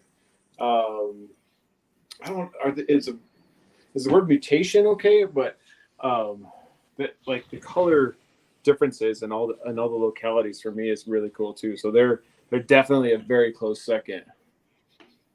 That's great, man. Was that a platypus skeleton? Yeah, That was a platypus. That's the coolest venomous thing in there. yeah, right. And a lot of people don't know that they are a venomous animal. Exactly. That's the males awesome. are. Mm-hmm.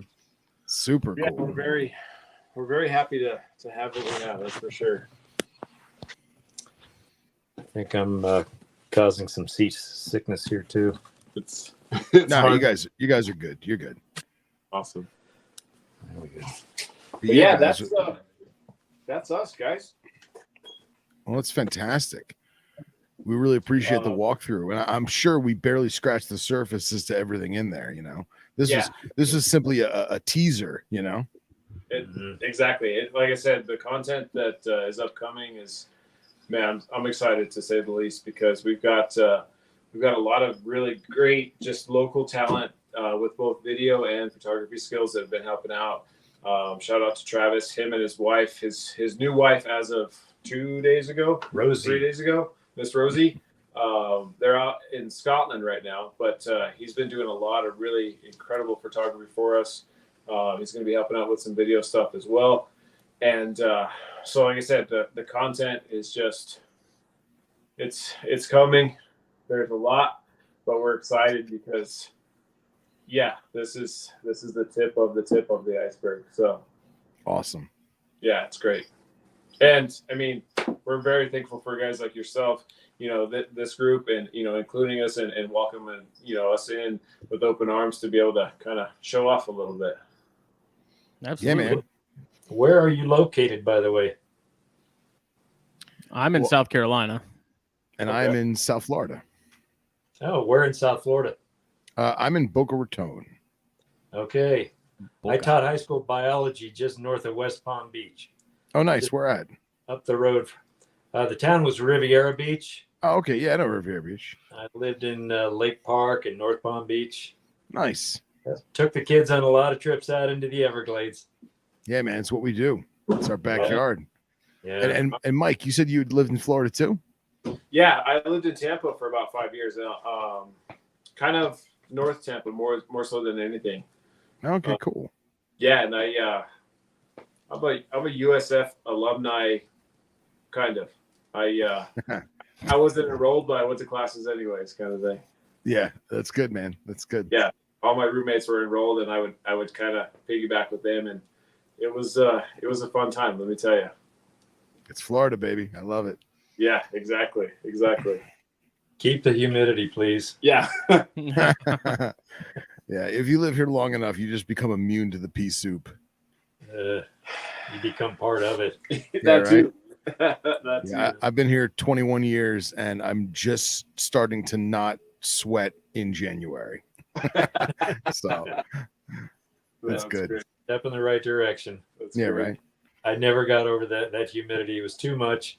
And the fact that I think the high altitude in our town was 12 feet. Yeah. Oh, yeah. I'm pretty sure right now in my backyard, I'm like 1.2 feet above sea level. So if I drive 15 minutes east, it's just sea level. The museum here is just over a mile high, and the Wow. mountains in Albuquerque are over 2 miles high. Ooh. So Wow. big difference. That's incredible. Miss those two. You'll have to You- come out. Definitely. Yeah. Oh, yeah. Do you guys get out and herp much? Not as often as I did in college days. I'm too busy here, but maybe half a dozen times a year. When friends come into town, we'll go out. People have to yank me out of this place. Namely me. I've went. Let's see. I've gone one time so far this season as they call it. Yeah. And I went to one of the roads and areas that unfortunately has fallen victim to drag racing, and it's been impacted pretty heavily over the last few years. But now I think it's to the point where it's just beyond. So it's nice because I mean that was the area that I found my first Massasauga rattlesnake, first actual rattlesnake species, and so it holds a special place for sure. But now that it's a little overrun, it makes it difficult, because those feelings and those memories are still there. But yeah, so far one time this year, and hopefully many more to come for sure. Yeah, man. Get Mike out to some of the dens. We have fun climbing down into the dens and taking counts. We see a lot of rattlesnakes. That's great. That's Yeah. awesome. You guys probably have a pretty decent opportunity to go out and find a lot of fun stuff compared Yeah, to. we try to, man. I don't find a ton. Phil's in much more of a hot spot than I am. But Yeah, I think it's just getting away from the humans, yeah, and it's I think it's easier for me than most other people simply because we have great highway systems down here and everything's a grid. Right. So it's 45 minutes and I'm in the bush, but you don't see as much as you used to. So seeing stuff now is still an awesome time, no matter what it is, Yeah, I think that's kind of the trend, right? I mean, Oh yeah. no matter where you go, that's just kind of how it is now. I saw a thing in Arizona with some of the new housing developments. They're putting large stones as like erosion protection, and the guy was mentioning, he's like, rattlesnakes love this stuff. So Oh yeah, Brian from Rattlesnake Solutions. yeah, thank you. Yeah. Oh yeah. And he's like, you're just building rattlesnake houses. Yeah. The human residents may not appreciate this. He's like, I'm not an engineer. I'm not, I don't know how to fix this problem, but here's what you're doing in the meantime.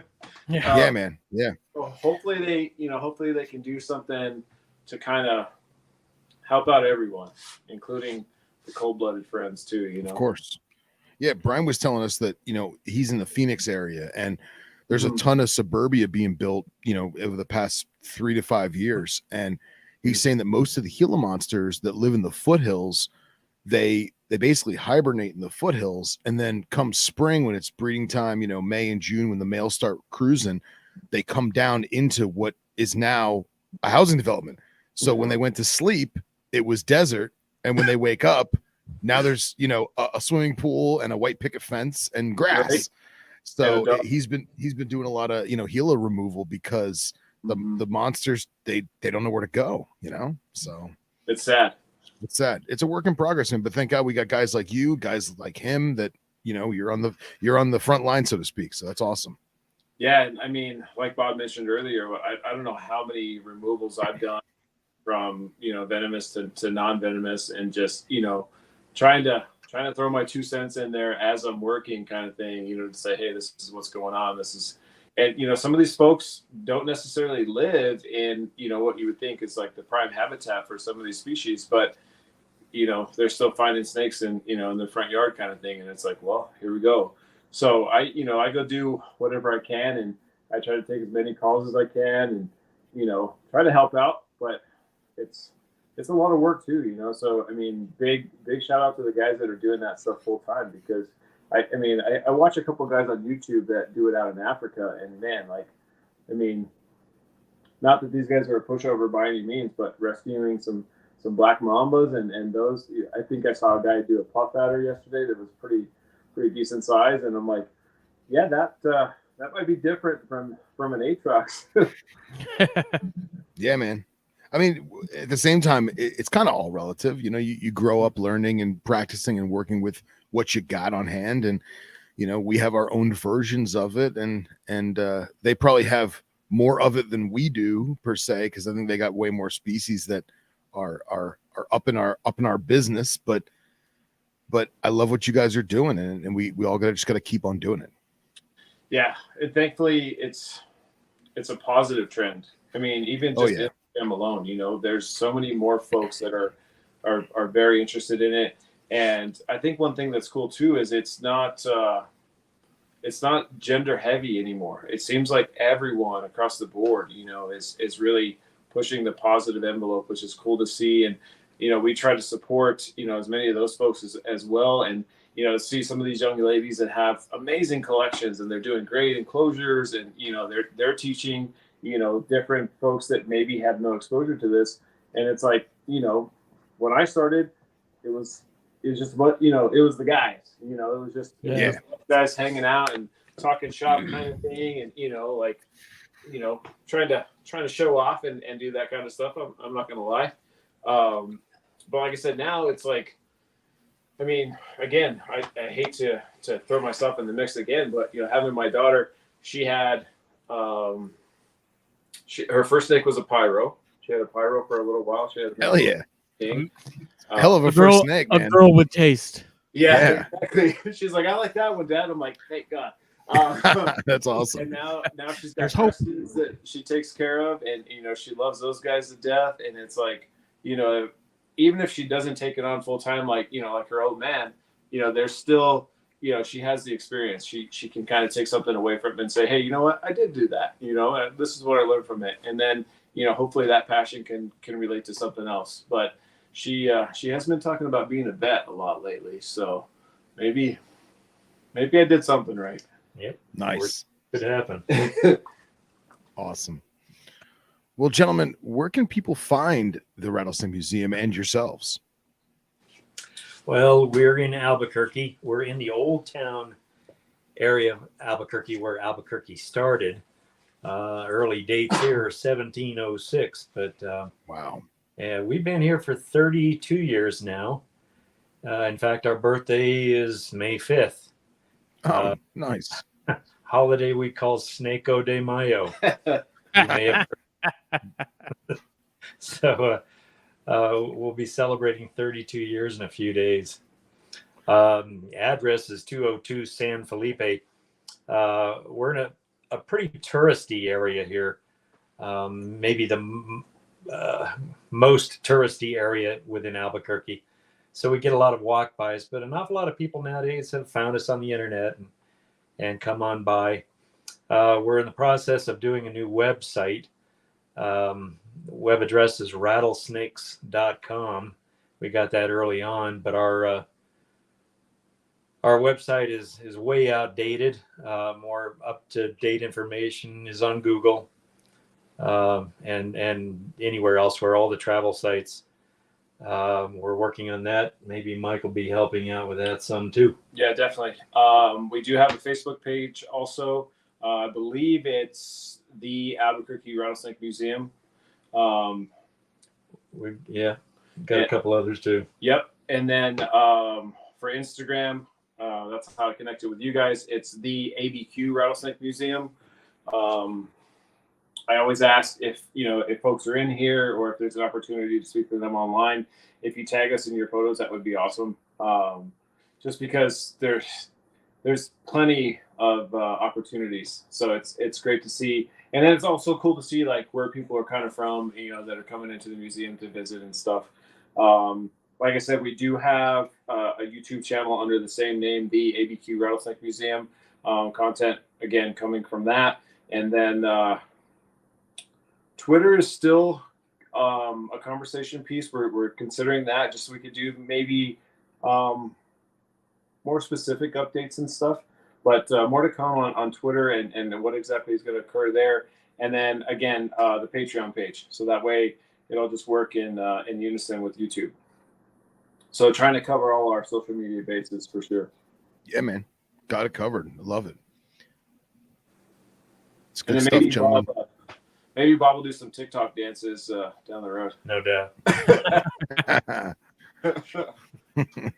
That's awesome. Well, gentlemen, thank you so much for joining us. We really appreciated it. It was spur of the moment, but I think it all fell together, and this is awesome. Absolutely awesome.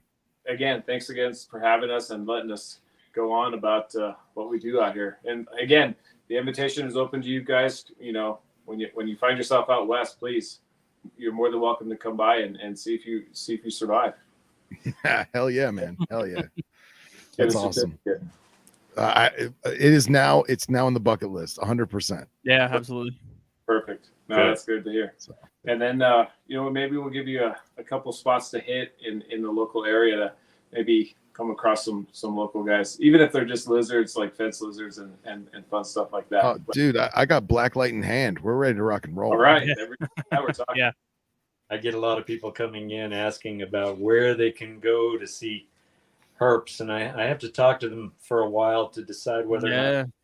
Oh yeah, you gotta vet them. The right way or the wrong way. Yeah, you gotta vet them. Yeah. So if not, the zoo's not too far. Nice. We'll go stare at that anaconda. There you go. Well, gentlemen, thank you again, guys. We really appreciate it. Yeah, thank you so much. And if anything, we'll stay connected. And like I said, keep me posted on the donations and that kind of fun fundraiser stuff. So that way we can definitely be involved. And then who knows what's next? Sky's the limit, guys. Sky's the limit. That's right. Yeah, and you said the YouTube channel exists already? Yeah, the channel's already created and ready to go. We just gonna start throwing some videos. I think we have a couple things, editing and such, need to be completed. Like I said, our main photog guy, he's on honeymoon, so I'm not gonna give him too much of a hard time for now. But when he gets back, I already told him, I was like, man, you got work to do. So enjoy your time off because we're gonna put you to work. Nice, good stuff, man. Good stuff. But yeah, the channel's created, just all in good time. Cool. Looking forward to it. Thanks. Hell yeah. We're excited. Yeah. We will definitely tag in everything once we get this up, and yeah. That's awesome. Thanks again so much, you guys, and hopefully we'll see you down at the museum shortly. Yeah. Thank you. Looking forward to it. Thanks, guys. Bye. Bye.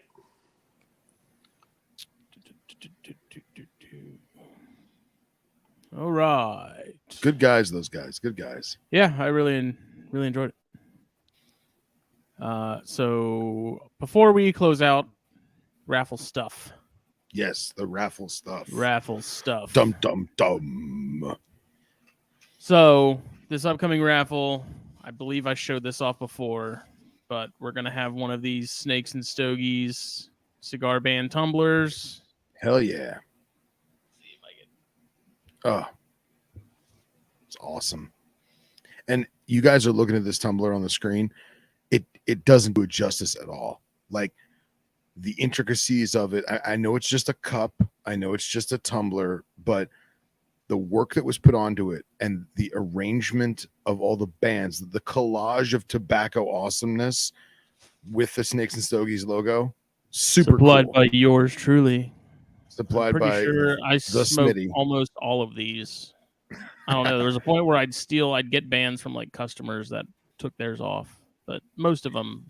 And pretty sure I you also smoked. got to realize too is there's only as of right now there's only 3 of them in the world. Correct. So we're raffling off one of the 3 exclusive. I have one more sticker, and I've been saving more bands. I don't know exactly what I'm going to do yet, because I kind of feel like Chris needs one. Yeah, 100%. We'll have to figure that out. But shout out to Miss D Morris at Ardor Creations who made these.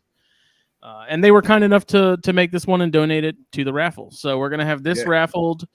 Our buddy Eric Hernandez has an awesome low expression red coastal carpet that is going to be up. Jeff and Kendra are awesome sponsors at Puget Sound Pythons are going to throw up some isopods. So we're going to hopefully kick that off within the next couple of days. We'll draw a winner within the next following 2 or 3 weeks. What we are going to do differently though is it's not because of Zuckerberg and Facebook and all that stuff. We're probably going to host it on the website, so herpetoculturenetwork.com. We'll post about it on there, but this also extends it to people outside of just the Snakes and Stogies Facebook group. Right. So we can, let people know about it on Instagram. We can let people know about it on Facebook still, obviously, here. Patreon people. So it's going to be open to more. We're going to have more slots.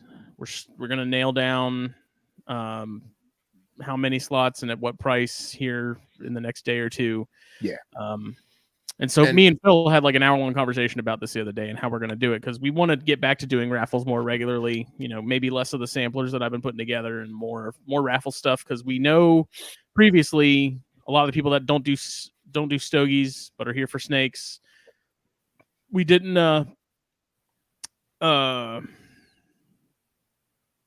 the raffles were usually cigar related in some capacity. So we're going to, if you have anything you want to donate, it can be an animal, it can be anything else. As long as it's healthy and there's no issues, whatever. I think that goes without saying, but we're going to include more stuff like that. So we have like a pretty decent list of stuff already that we're going to be putting up. But what Phil and I ultimately decided was that we're not going to do all of those things at once. So we're going to do like 1 month is going to be, like I said, this month, because it's like the inaugural comeback, I guess, of the raffle. We're going to do the cup, going to do that carpet, going to do those isopods. I, at some point, will be putting up some corn snakes and rat snakes or whatever, whenever I have some. And just for my own edification, we agreed it's going to be first, second, and third, right? Or are we going to do all together as one big? No. First, second, third. So this particular raffle, which is our first inaugural one, it's going to be the cup. 3 items. 3 items to 1 winner. Yes. No. Okay. No. The one cup raffle, is one item. The cup is a winner. The snake is a winner, and the ISOs is a winner. But we're gonna have it set up so that people can buy a slot for which one of those 3 they want, instead of just buying a ticket. Right. That way, if you don't smoke cigars, you might like the cup anyways. But sure, for people that want the carpet or are interested in the isopods, they're not. Yes. Okay. They're not gonna buy and be beholden to the cup. So we're gonna I'm gonna get it on the website. And we still got to nail down how many slots we want to do, but we think this will be good, and I think it'll help raise money for ASF and we've been on the lookout for other organizations too that we think are good candidates, and it's just people get cool stuff. We help people out. It all works out. It's just I really enjoy helping people get hooked up with cool stuff.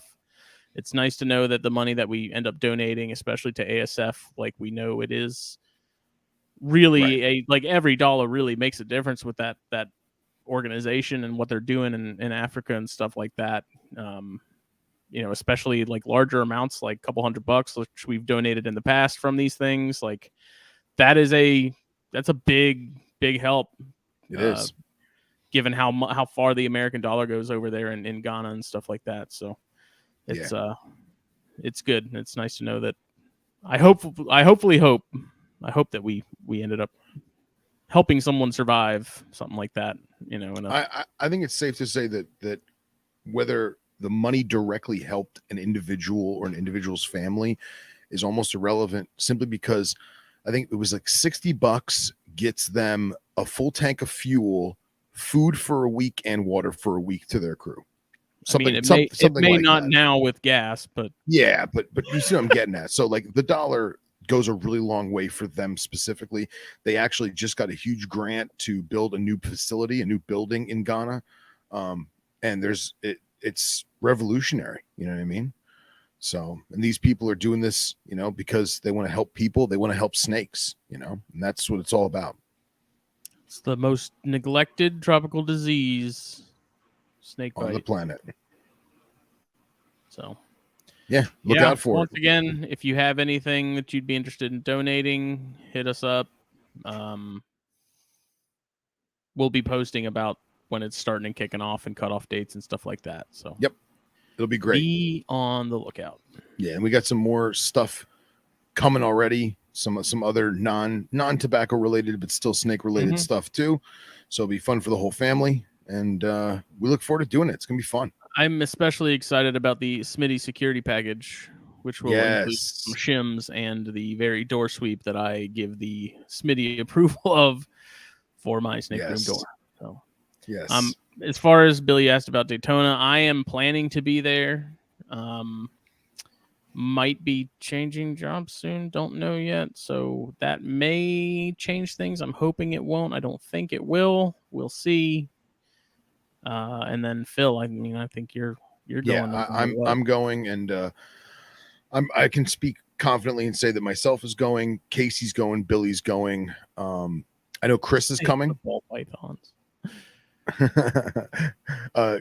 Chris is coming. He's actually going to be coming down from Texas, so he'll be there. And the rest of our crew, I don't know about Ryan and Dominique and them, but we'll find out soon enough. I'm sure the Gendra's going, so that'll be a blast. This is Billy Jenkins will be there with Terry Burwell's sticker on it on one side, Snakes and Stogies on the other. I love this cup. I'm actually waiting. So I just put in. I wanted to make sure I had my stickers before Daytona, because I know summertime. Summertime. A lot of the sticker manufacturers they get bound up, and I know getting supplies and supply chains and everything's going crazy in the world, right? But I got my order put in for Venomous Etiquette video stickers, as well as the brand new Venom Exchange radio stickers. Ooh. So we will have them for Daytona. And that is also a beautiful segue for me to say that the newest episode 5 of Venom Exchange Radio with myself and the fabulous Mr. Nipper Reed, just came out last night. So check that out. Episode 5, we interviewed Matt McDowell of Arboreal, I can never say this name, Arboreal Obscurities. Yes. So check it out. Boyga Bonanza. The Boyga Bonanza. 100%. Yes. So yeah, if you come to Daytona, I will have stickers. Just saying. Oh. Well, this has been great.